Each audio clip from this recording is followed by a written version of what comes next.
Iran America ನಡುವೆ ನಿಲ್ಲದ ಯುದ್ಧ. Data centre ಮೇಲೆ ಇರಾನ್ ಡೆಡ್ಲಿ ದಾಳಿ. ಅಮೆರಿಕ ಇರಾನ್ ನಡುವೆ ಮುಂದುವರೆದ ದಾಳಿ, ರಾಜಿ ಸಂಧಾನಕ್ಕೂ ಮುಂದಾಗಿರೋ ಇರಾನ್. ರಾಜಿ ಸಂಧಾನಕ್ಕೆ ಪಾಕಿಸ್ತಾನ ಮೊರೆ ಹೋದ ಇರಾನ್. ಅಮೆರಿಕ ಇರಾನ್ ನಡುವೆ ಯುದ್ಧ ಅಂತ್ಯವಾಗುತ್ತಾ? ಎಷ್ಟೋ ಬಾರಿ ಇಂಥದ್ದೊಂದು ಸಂದರ್ಭಗಳು ಬಂದರೂ ಕೂಡ ಒಂದು ವಾರ 2 ದಿನ ಆದರೆ ಅದೇ ಕತೆ. ಈಗ ಇರಾನ್ ಅಮೆರಿಕ ನಡುವೆ ಯುದ್ಧ ನಿಲ್ಲುವಂತೆ ಕಾಣಿಸ್ತಾ ಇಲ್ಲ, ಆದರೆ ನಿಲ್ಲಬಹುದಾ ಅನ್ನುವಂಥ ಪ್ರಶ್ನೆ ಎದುರಾಗಿದೆ. ಅಂಥದ್ದೊಂದೇನೋ ಸಣ್ಣ ಪುಟ್ಟ ಬೆಳವಣಿಗೆಗಳು ನಡೀತಾ ಇದೆ. ಡೇಟಾ ಸೆಂಟರ್ ಮೇಲೆ ಇರಾನ್ ಡೆಡ್ಲಿ ಅಟ್ಯಾಕ್ ಅನ್ನು ಮಾಡಿರುವುದಿಲ್ಲ. ಅಮೆರಿಕ ಇರಾನ್ ನಡುವೆ ದಾಳಿ ಮುಂದುವರೆದಿದೆ. ಅಥವಾ ರಾಜಿ ಸಂಧಾನಕ್ಕೂ ಮುಂದಾಗಿದೆ ಇರಾನ್. ಯಾಕಂತ ಹೇಳಿದ್ರೆ ರಾಜಿ ಸಂಧಾನಕ್ಕೆ ಯಾವಾಗಲೂ ಇರಾನ್ ಹಾತೊರೆಯುವಂಥದ್ದು ಕಡಿಮೆ.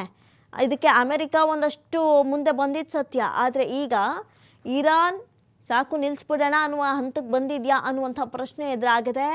ರಾಜಿ ಸಂಧಾನಕ್ಕೆ ಮುಂದಾಗೋದಕ್ಕೆ ಇರಾನ್ ಒಂದು ಹೆಜ್ಜೆಯನ್ನು ಮುಂದೆ ಇಡೋದಕ್ಕೆ ಬಂದಿದೆ. ರಾಜಿ ಸಂಧಾನಕ್ಕೆ ಪಾಕಿಸ್ತಾನದ ಮೊರೆ ಹೋಗಿದೆ ಇರಾನ್. ಇಲ್ಲಿ ಅಮೆರಿಕ ಇರಾನ್ ನಡುವೆ ಯುದ್ಧ ಹಾಗಾದರೆ ಅಂತ್ಯಗೊಳ್ಳುತ್ತಾ?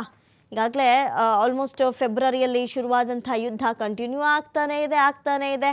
ಜನಸಾಮಾನ್ಯರಿಗೆ ಇದರಿಂದ ಇಂಡೈರೆಕ್ಟಾಗಿ ಹೊಡೆತ ಬೀಳ್ತಾನೇ ಇದೆ.